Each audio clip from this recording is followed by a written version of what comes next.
રાતનો સમય હતો. શેરખાન ઘાત લગાવીને ઝાડીઓની પાછળ સંતાયો હતો. એક હરણ ઘાસ ખાતું હતું. આજ યોગ્ય મોકો છે, આમ કહી શેરખાને છલાંગ લગાવી અને તે હરણને ઝપટવાનો પ્રયત્ન કર્યો.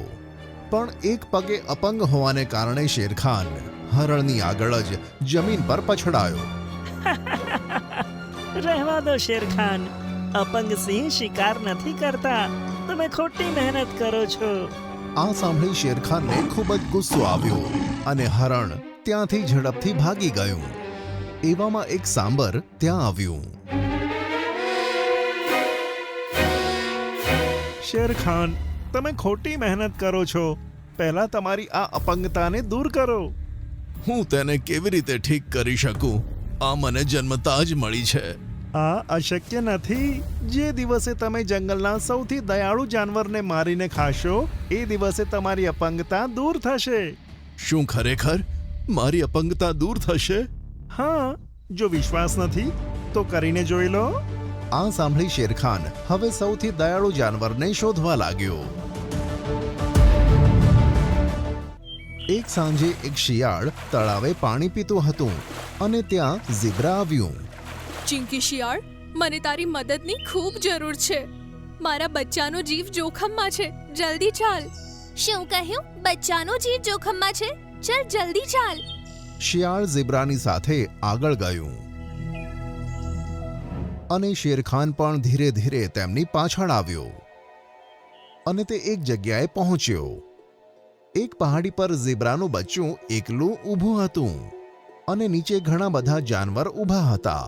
અરે, તને જલ્દી નહીં બચાવ્યો તો તે પડીને મરી જશે. અમને કંઈ ખબર નથી પડતી એટલે તો તને બોલાવી છે. ઠીક છે, બધા મને ધ્યાનથી સાંભળો. બધા પ્રાણીઓ ઘાસ તોડવાનું ચાલુ કરો અને જેટલું વધારે ઘાસ તોડતું હોય તેટલું તોડો અને તેને આ ખાઈની નીચે જમીન પર લાવીને મૂકી દો.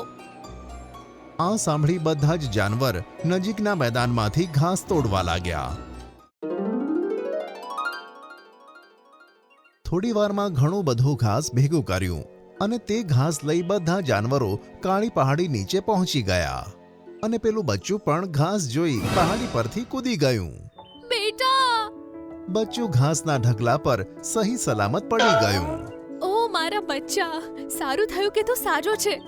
વાહ શિયાળ, તું તો દયાળુ હોવાની સાથે સાથે ચતુર પણ છે. દયાળુ શબ્દ સાંભળી શેરખાન બોલી ઉઠ્યો. દયાળુ?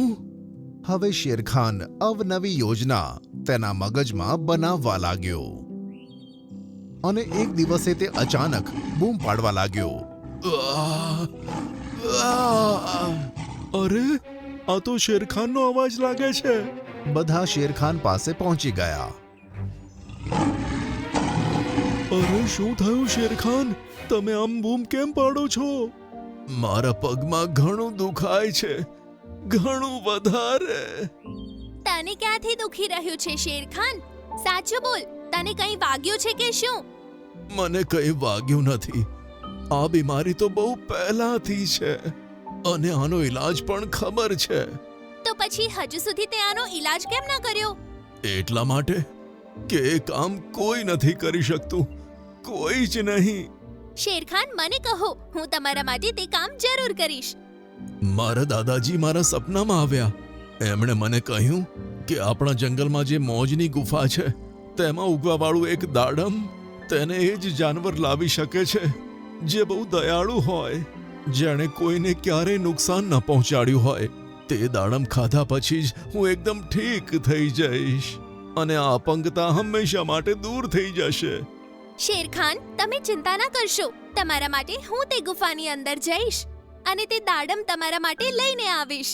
એવામાં ત્યાં સૌથી ઘરડો જાનવર રીંછ કહે છે, એ ગુફા વિશે તો મેં ઘણું બધું સાંભળ્યું છે, પણ એવું કંઈ સાંભળ્યું નથી જેના વિશે શેરખાન કહે છે.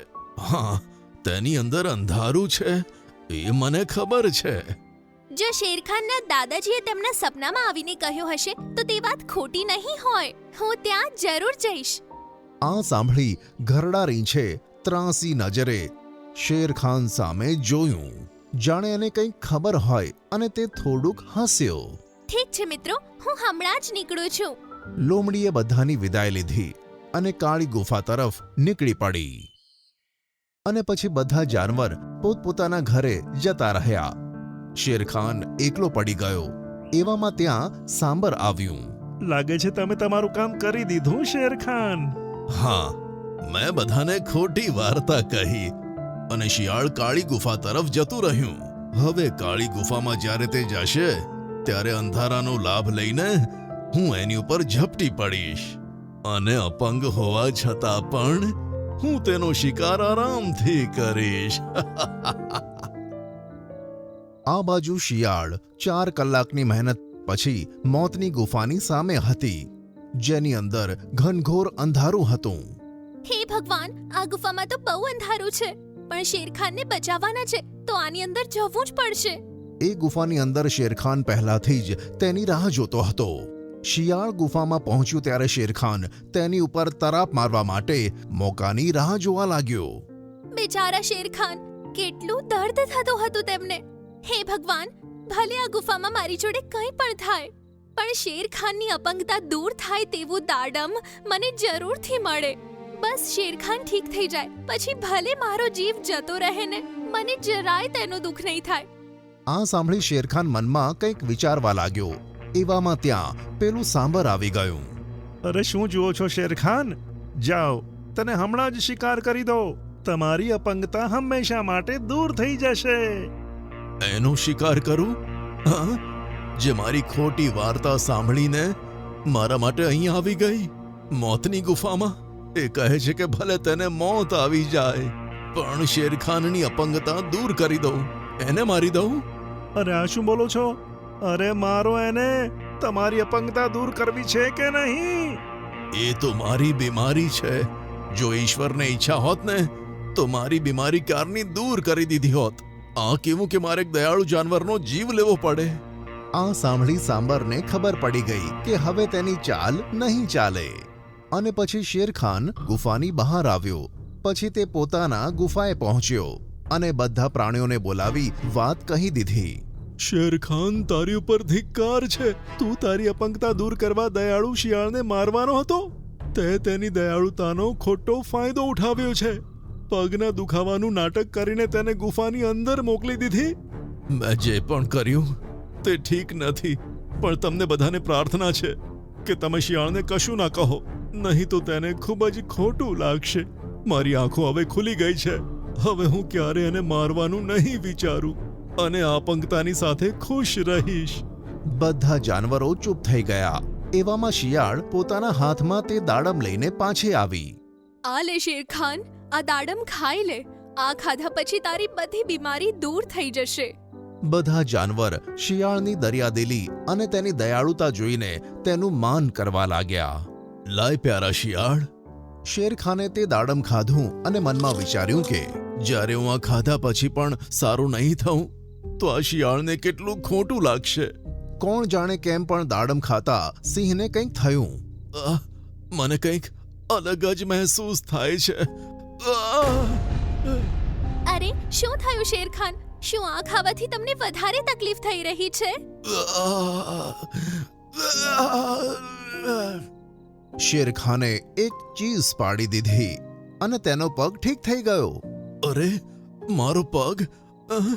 તે ચારે પગે ચાલવા લાગ્યો અને ઉછળકૂદ કરવા લાગ્યો. અરે હું એકદમ ઠીક થઈ ગયો. આ કેવી રીતે થયું? ભગવાનનો ખૂબ ખૂબ આભાર. ભગવાનનો ખૂબ આભાર. આ જોઈ બધા જાનવરો ખુશ થયા. સાંબર અને શેરખાન આશ્ચર્ય પામ્યા. પણ આ કેવી રીતે થયું?